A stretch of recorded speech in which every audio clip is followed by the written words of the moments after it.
Welcome back to Sports Broadcasting. It is March Madness. It is Monday. This upcoming week, Thursday and Friday, is the first round games, and then Saturday and Sunday following that are the second round games for the NCAA tournament. We have made our predictions for the South and West bracket. We're going to start in the Sweet 16, as we do have upsets before then. We've agreed on these.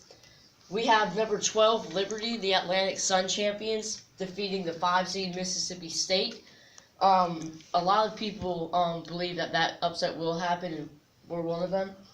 We have Belmont beating Temple, which isn't an upset, in the first 4, and then moving on to beat Maryland in the second round, the 6th seed. We have 14, Yale, upsetting number 3, LSU, the SEC regular season champions. We have 12, Murray State, led by John Morant, the guard, upsetting number 5, Marquette, led by Jordan Howard. And we have number 7, Nevada, over number 2, Michigan, in the second round, Nevada upsetting Michigan, the runner-up for the Big Ten tournament. We'll start in the South. The 1 seed Duke and the 4 seed Virginia Tech we have meeting in the Sweet 16, and the South region is in Louisville. So, what do you think about that game, Pierce? Well, with Duke with Zion Williamson back, I think there's no one single player who can stop Zion Williamson down low in the paint. So, go ahead and rate Duke there, beating Virginia Tech. They lost to them on the 26th of February at the Castle of Virginia Tech. So, but still, I've given it to Duke and Zion. Duke's going to win that one and move on to the Elite Eight. If you can remember in that game, though, at Virginia Tech late in February, it's a tough place to play. Virginia Tech was ranked in the top 25, but Duke also didn't have Zion Williamson. So if this does happen, he'll be ready to play against the Hokies. So now 11, Belmont, taking on number 2, Michigan State in the Sweet 16. We have Belmont making the Cinderella run to the Sweet 16, but Michigan State's too much to handle. Cassius Winston and Greg Ward are really good in the pick and roll. They have a really big team overall, and Matt McQuaid is their three-point shooter. He makes basically every three. He's over 50% field three-point percentage on the year. So I have Michigan State and Duke, the 1 and 2 seeds, meeting in the Elite Eight.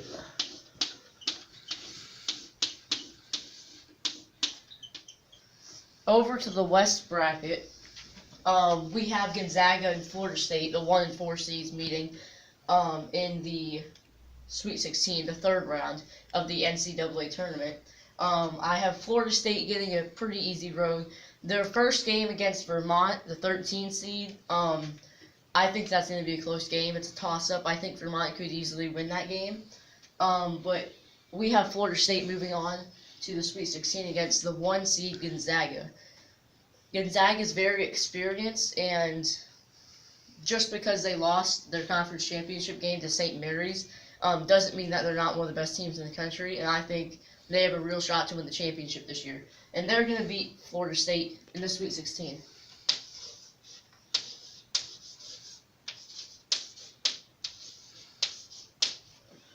And then Texas Tech takes on Nevada.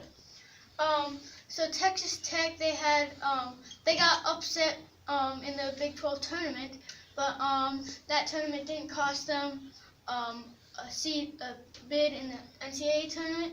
And Nevada, who lost in the semifinals of their conference tournament, the Mountain West, they had a really good season, only 4 losses on the season, and they have beaten some pretty good teams. And we'll have Nevada upsetting Texas Tech in the Sweet 16. Another reason for Nevada to win this game and make it this far to the Elite Eight, we do have them upsetting Michigan in the second round, but they're very experienced and their guards have very few turnovers throughout the season, and they're a very consistent three-point shooting team. Those are the type of teams that make it far in the NCAA tournament, so that's why we have Nevada taking on Gonzaga in the Elite Eight in the West bracket in Anaheim, California. Nevada and Gonzaga, both teams are experienced, and both teams come from a non-Power 6 conference. Gonzaga from the West Coast Conference and Nevada from the Mountain West, as he just said. I think Gonzaga like I said before, has a chance to win the championship, and I think they'll make it out of this region. They're going to beat Nevada in the Elite Eight. And Gonzaga, they're a really built, strong team. They have really good players out west, and even as he said, they lost to St. Mary's in the conference championship game. They're a good team. They beat Duke earlier on in the season with Zion Williamson in the tournament, preseason tournament, invitational. So they're the only team to beat Duke full strength. So they've proven what they can do throughout the course of the season. Just like Nevada, they're a 3-point shooting team, and they don't live and die by the three either. When their 3-point shot is on, they're almost unstoppable. Gonzaga isn't the only team. Syracuse did upset them at Duke, but That's true. That was. They didn't have R.J. Barrett though. Oh. So Syracuse did beat Duke, but that was without R.J. Barrett. Now Duke plays Michigan State in the South Region final from Louisville, Kentucky. The 1 and 2 seeds meet in the Elite Eight. This would be an exciting game to watch. Two blue bloods battling it out there. I always believe in experience for the NCAA tournament, but when you have guys like R.J. Barrett, Cam Reddish, and Zion Williamson who are basically unstoppable, you just can't stop them. So I have Duke going to the Final Four, making that 2-1 seeds in Minneapolis. So Duke, we have them playing Gonzaga in the Final Four, the first matchup in the Final Four.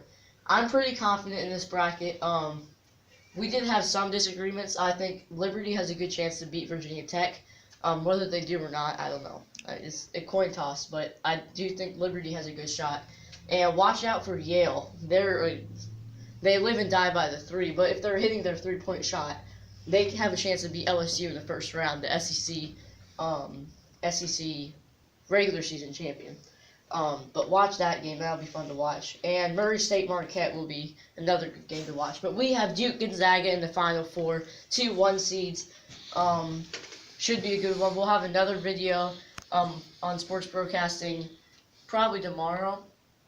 It will be the other two regions, the Midwest and the East. And then from there, we'll do the Final Four predictions.